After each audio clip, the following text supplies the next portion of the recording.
नमः शिवाय। ॐ नमो नारायणाय। ॐ नरदृष्टिनिवारणकालभैरवाय नमो नमः। ॐ दिगंबराय विद्महे गरुडवाहनाय धीमहि तन्नो नरदृष्टिनिवारण कालभैरव प्रचोदयात्। हरिः ओं। प्रणो देवी सरस्वती वाजेभिर्वाजिनीवती धीनामवित्रिवतु महासरस्वत्यै नमः। हरिः ओं। మా ఛానల్కి స్వాగతం.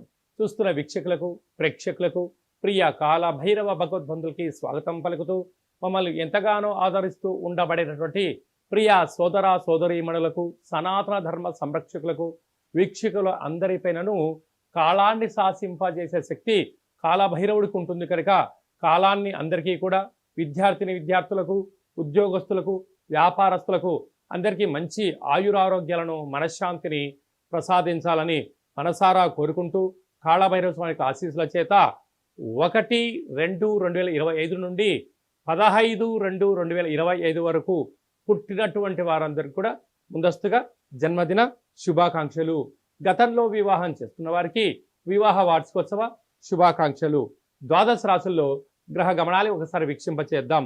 వృషభ రాశిలో దేవగురు బృహస్పతి సంచార స్థితి, మిథున రాశిలో కుజ భగవానుడు సంచార స్థితి, కన్యరాశిలో కేతు సంచార స్థితి, మకర రాశిలో రవి బుధాదిత్య రాజయోగ సంచార స్థితి, కుంభరాశిలో శని భగవానుడు స్వక్షేత్ర సంచార స్థితి, మీనరాశిలో శుక్రుడు మరియు రాహు సంచార స్థితితో ద్వాదశ రాశుల్లో గ్రహ గమనాలు ఈ విధంగా ఉన్నాయి.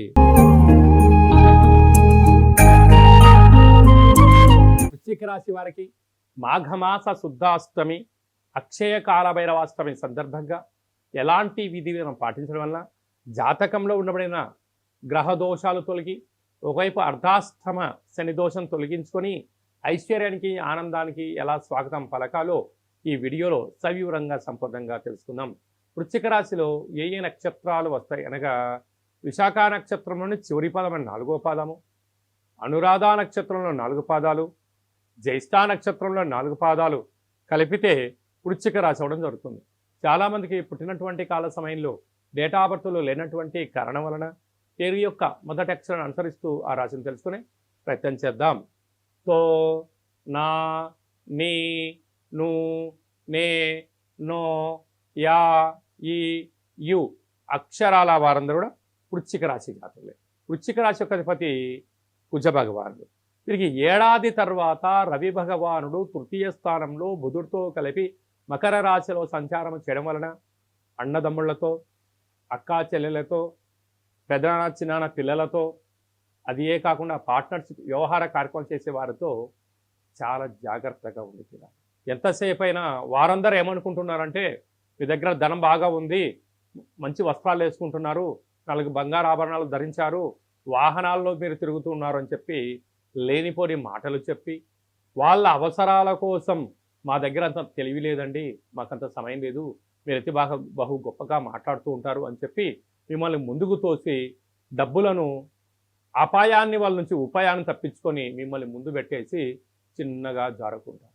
వారు డబ్బులు కట్టరు, వీరేమో మీ మాట మీద డబ్బులు ఇవ్వడం వలన ఆ మధ్యవర్తిత్వ కార్యక్రమం చేయడం వలన శని భగవానుడు పోతూ కొందరికి ఏమి ఇస్తాడయ్యా అంటే రుణాలను ఇస్తాడు, రోగాన్ని ఇస్తాడు, శత్రువుల మూట కట్టబోతున్నాడు. కనుక ఇలాంటి కాల సమయంలో పొగడ్తలకు వెళ్ళొద్దు, ఆడంబరాలకు వెళ్ళొద్దు, వీలైనంత వరకు మౌనంగా ఉండండి, ధ్యానంగా ఉండండి. అంతా నాకే తెలుసు అని మీరు అనుకోవద్దు. ఈ ఒక్క పదం మీరు తెలుసుకున్నారా, మీరు స్థిరచరాస్తులు కాపాడుకొని మీ భార్యా పిల్లలకు రాబోయే కాలంలో అప్పులు కూడబెట్టకుండా ఉంటారు. అంతా నాకు తెలుసు, వాళ్ళందరికన్నా గొప్పని, నేను చాలా తెలివైనోని అని అనుకున్నావా, నీ బంధువుల ముందరా, నీ మిత్రుల ముందరా, నీ సన్నిహితుల ముందరా నువ్వు దేనికి పనికి రావని చెప్పి ఎప్పుడు తెలిసిపోతుంది? ఆస్తులన్నీ కరిగిపోయిన తర్వాతనే తెలుస్తుంది. దయచేసి బాగా వృశ్చిక రాశి వారు దీన్ని గుర్తు పెట్టుకోగలగాలి. అలాగనే అర్ధాష్టమ శని, సంతాన స్థానంలో శుక్రరాహుల కలయిక, తల్లిదండ్రులైనా, భార్య అయినా, మిత్రులైనా, పిల్లలైనా కూడా ధనం ఉన్నంత వరకే నీతో వారు ఉంటారు. ఒక్కసారి నీ దగ్గర ధనము లేదు, మీరు ఇబ్బందులు పాలవుతున్నారు అన్నట్లయితే మిమ్మల్ని పలకరించే నాథుడు ఉండడని చెప్పి కూడా గుర్తుపెట్టుకోవాలి. సప్తమంలో గురువు, కానీ మీకు ధైర్యం, నాకు ఎవరితో అవసరమేముంది, నా బలం, నా విద్య, నా ధర్మము, ఇదే నా విజయం అనుకుంటుంటారు. ఇది సత్యమే, కానీ కాలం అనుకూలంగా లేదని చెప్పి కూడా గమనించాలి. ఎందుకనగా ఏడాది తర్వాత కుజ భగవానుడు అష్టమంలో సంచారం చేయడం వలన, అర్ధాష్టమ శని అష్టమ స్థానంలో కుజుడు ఉండడం వలన, గ్రహ దోష కారణం వలన మనోవేదన, రక్తహీనత, గుండెపోటు, బీపీ, షుగర్ లాంటి దీర్ఘకాలిక వ్యాధులు వచ్చే పరిస్థితి ఉంటుంది. కనుక శత్రువులనైనా రోగాన్ని దగ్గరికి రానివ్వకుండా వేలకు తిండి, వేలకు నిద్ర, వేలకు ఆసనం, దానం, ధర్మం, ఆధ్యాత్మికంగా మీరు ఉండగలిగినట్లయితే ప్రశాంతమైన జీవితం పొందగలరు. ఈ వీడియో మీరు చూస్తున్నారు అన్నట్లయితే కాళభైరవ స్వామికి ఆశీస్సులు మీ పైన ఉన్నాయి అని చెప్పి గుర్తుపెట్టుకోగలగాలి.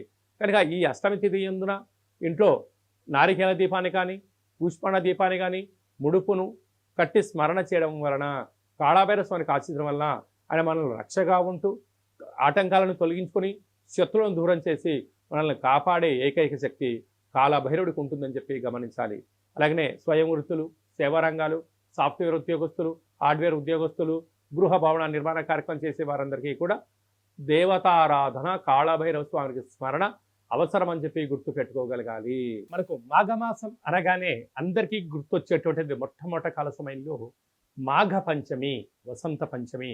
అంటే మహాసరస్వతి అమ్మవారి యొక్క జయంతి, అమ్మవారిని స్మరించడం, ధ్యానించడం మనకందరికీ ఆనవాయితీగా కృత, త్రేత, ద్వాపరికల యుగం నుంచి మనకు ఉండడం జరుగుతుంటుంది.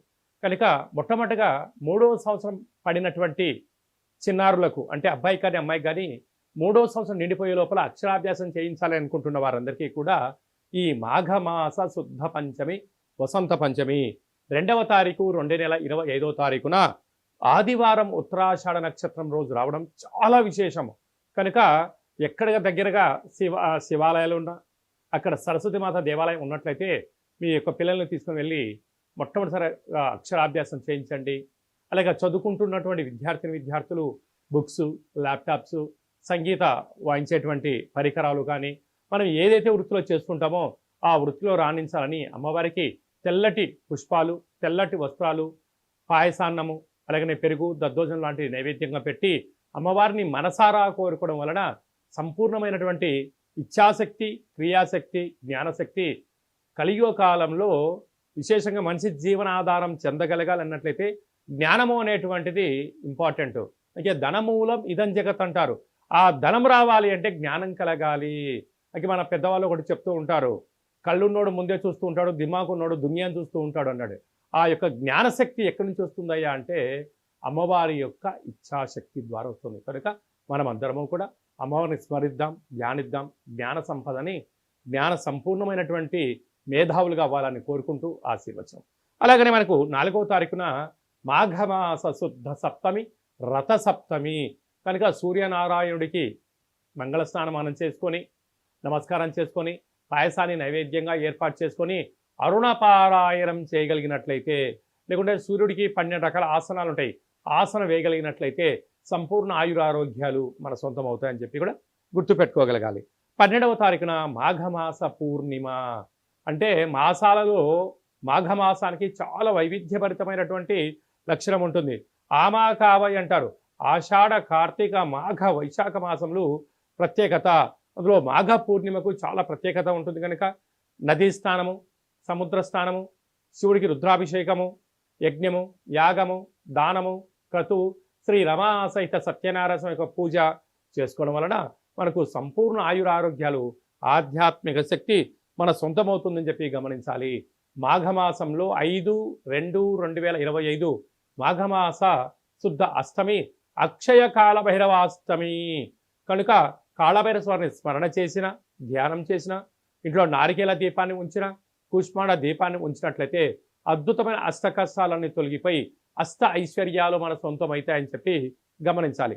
అలా కుదరని పక్షంలో ఈ కింద మనం సంప్రదించినట్లయితే, మీ గోత్రనామాలు పంపించినట్లయితే మీకు కాళభైరవ స్వామి యొక్క పూజ, ముడుపు, దీపము, హోమ కార్యక్రమంలో నరదృష్టిని ఎలా నివారించుకోవాలో తెలియజేయడం జరుగుతుందని చెప్పి కూడా గమనించగలగాలి.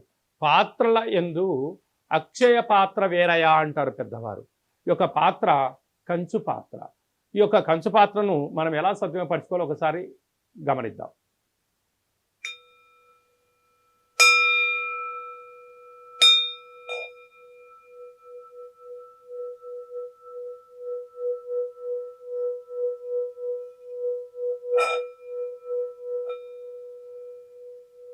ఈ యొక్క కాలభైరవ స్వామి యొక్క అక్షయ పాత్రను ఇంట్లో ఉంచుకొని అలా ఉదయం 12 సార్లు, సాయం సంధ్యాకాల సమయంలో 12 సార్లు మనం ఇలా చేసి మనసులో ఏదైతే మనం కోరుకుంటామో ఆ యొక్క కార్యము అద్భుతమైనటువంటి ఎన్ని ఆటంకాలున్నా కూడా విజయం మన సొంతం అవుతుందని చెప్పి గమనించగలగాలి. కనుక ఈ వీడియో మీరు చూస్తున్నారు అన్నట్లయితేనే కాళభైరవ స్వామి ఆజ్ఞ మీ పైన ఉంది అని చెప్పి మీరు గమనించగలగాలి. అలాగా కాళభైరవ స్వామి స్మరణ చేసే సమయం ఆసన్నమైంది అని చెప్పి మనం కూడా గుర్తు పెట్టుకోగలగాలి. ఈ శబ్దాన్ని వినడం, శబ్దాన్ని ఇంట్లో చేయడం వల్ల ఇంట్లో నరదృష్టి, వాస్తు దృష్టి, సకల దుష్టగ్రహ దోషాలు తొలగిపోయి విద్యార్థులకు విద్య, ఉద్యోగం రాని వారికి ఉద్యోగము, వివాహం కాని వారికి వివాహము, సంతాన యోగము, రాజయోగాలన్నీ మన సొంతం చేసే శక్తి కాళభైరవ స్వామి మనకి ఇవ్వడం జరుగుతుందని చెప్పి గమనించాలి. ఈ పాత్రతో పాటి కాళభైరవ స్వామి యొక్క పిరమిడు, డాలరు, కంకణము మీకోసం ప్రత్యేకంగా కాళభైరవ హోమం చేయించి 27 రకాల వస్తువులతో దిష్టి దించి పంపించడం జరుగుతుంది. కనుక ఆసక్తి గలవారు ఈ కింద సంప్రదించి కాళభైరవ స్వామి అక్షయ పాత్రను ఇంట్లో పెట్టుకొని కష్టాలకు స్వస్తి పలికి ఐశ్వర్యానికి ఆనంద స్వాగతం పలకాలి అని చెప్పి చిన్న ఆశీర్వచనం. అలాగే మీ వ్యక్తిగత జాతకం తెలుసుకోవాలనుకుంటున్నారా? మీ యొక్క పేరు, పుట్టినటువంటి తేదీ, నెల, సంవత్సరం, సమయం రాసి మీరు వాట్సాప్లో పంపించగలిగినట్లయితే 100 సంవత్సరాల జాతకాన్ని రాసి పంపించి పుట్టినప్పుడు గ్రహ గమనాలు ఎలా ఉన్నాయి, ప్రస్తుతం ఎలా ఉంటున్నాయి, రాబోయే కాలంలో ఎలా ఉండబోతున్నాయో సవివరంగా సంపూర్ణంగా తెలియజేయడం జరుగుతుందని చెప్పి కూడా గమనించాలి. అలాగనే చాలామందికి పుట్టినటువంటి కాల సమయంలో డేటా బర్త్లు రాసుకున్నటువంటి కారణం వల్ల తెలియదు అన్న కారణం చేత ఎవరైతే ఉంటారో వారి యొక్క ఫోటో, పేరు, వయస్సు రాసి పంపించినట్లయితే మీ పేరు పైన ఏ రాశి వస్తుంది, రాశి యొక్క గమనాలు ఏంటి, భూత భవిష్యత్ వర్తమానాన్ని తెలియచేస్తూ గవ్వల ద్వారా, రమణ శాస్త్రం ద్వారా కాళభైరవ ఉపాసన చేత భూత భవిష్యత్ వర్తమానాన్ని తెలియజేయడం జరుగుతుంది. కనుక జాతకాన్ని తెలుసుకుందాం. 2005వ సంవత్సరంలో ఎలా ఉంటుంది, రాబోయే కాలంలో ఎలా ఉండబోతుంది, ప్రకృతి యొక్క గమనాలను తెలుసుకుంటూ మనిషి జీవన గమనాన్ని ముందు తీసుకెళ్లే ప్రయత్నం చేయడం జరుగుతుంది. కనుక మనమందరం జాతకాన్ని తెలుసుకుందాం, జీవితాన్ని స్వర్ణమయం చేసుకుందాము అనేటువంటిది ఒక చిన్న విన్నపం. ఆసక్తి గలవారు ఈ కింది నెంబర్ను సంప్రదించి అపాయింట్మెంట్ తీసుకొని సంప్రదించగలరు. అలాగా మీ అబ్బాయి కానీ అమ్మాయి కానీ పుట్టినటువంటి వారికి ఎలాంటి పేర్లు పెట్టాలనుకుంటున్నారా? ఆధ్యాత్మిక పేర్లను ఇక్కడ మీకు చెప్పడం జరుగుతుంది. అలాగా వివాహం కానటువంటి అబ్బాయి కానీ అమ్మాయి కానీ మీ యొక్క జాతకంలో ఎలాంటి యోగం ఉంది, ఎలాంటి దోషం ఉంది, ఎలాంటి వారిని వివాహం చేసుకుంటే యోగం కలిసి వస్తుందని కూడా తెలియచేయడం జరుగుతుంటుంది. అలాగే భార్యాభర్తలు తరచుగా గొడవ పడుతున్నారా? ఎందుకు గొడవ పడుతున్నారు? వారి యొక్క పరిస్థితులు ఏంటి? జాతకంలో కానీ జీవితంలో కానీ ఎలాంటి మార్పులు చేసుకుంటే విపరీతమైన రాజయోగం వారి సొంతం అవుతుందో కూడా తెలియచేయడం జరుగుతుంది. లేకపోతే వారు ఎవరికి వారే యమునా తీరే నిత్యము కలహాలు, గొడవలు, పోలీస్ స్టేషన్లు, కోర్టు సమస్యలు, విడిపోతారు. మీరిద్దరు బాగానే ఉంటారు, కానీ మీకు కలిగిన సంతానం పరిస్థితి ఏమిటి అనేది ఒక్కసారి మీరు ఆలోచించగలిగినట్లయితే ఏ కుటుంబంలో భార్యాభర్తలు వివాదాలకు దూరంగా ఉంటారు. అలాంటి సలహాలు, సూచనలు ఇవ్వడం జరుగుతుంది. కనుక మనమందరం కూడా ధర్మాన్ని తెలుసుకుందాం, జ్యోతిష్యాన్ని తెలుసుకుందాం, జీవితాన్ని సార్థకత చేసుకొని చరిత్రలో మనందరి పేర్లు నిలబడిపోయేటువంటి ప్రయత్నం చేద్దామనేటువంటి ఒక చిన్న విన్నపం. కనుక అందరికీ శుభం, జయం, లాభం కలగాలని కోరుకుంటూ ఆశీర్వచనం. ఓం శతమానం భవతి శతాయు పురుష సతేంద్రియ ఆయుష్యేవేంద్రియే ప్రతిష్టతి ధనం ధాన్యం బహుపుత్రలాభం శత సంవత్సరం దీర్ఘమాయు సర్వే జనా సుఖినో భవంతు లోకా సమస్తా సుఖినో భవంతు సర్వం కాళభైరవ దేవతార్పణమస్తు. హరి ఓం. ఈ వీడియో మీకు నచ్చినట్టయితే లైక్ చేయండి, షేర్ చేయండి. ఆధ్యాత్మికమైన వీడియోలు అందరికన్నా మీరు ముందుగా చూడాలనుకుంటున్నట్లయితే, అందరికన్నా మీ జీవితాన్ని మీరు ముందే తెలుసుకోవాలి అనుకుంటున్నట్లయితే గంట సింబల్ ప్రెస్ చేయండి, ఆల్ అనే బటన్ తెలియచేయండి. ఆధ్యాత్మిక భక్తి సమాచారాన్ని మీరు ఎవరి క్షేమానైతే కోరుకుంటున్నారో లేక మీ క్షేమాన్ని ఎవరైతే కోరుకుంటున్నారో వారికి ఈ వీడియోను ఫార్వర్డ్ చేసి హిందూ ధర్మాన్ని కాపాడండి.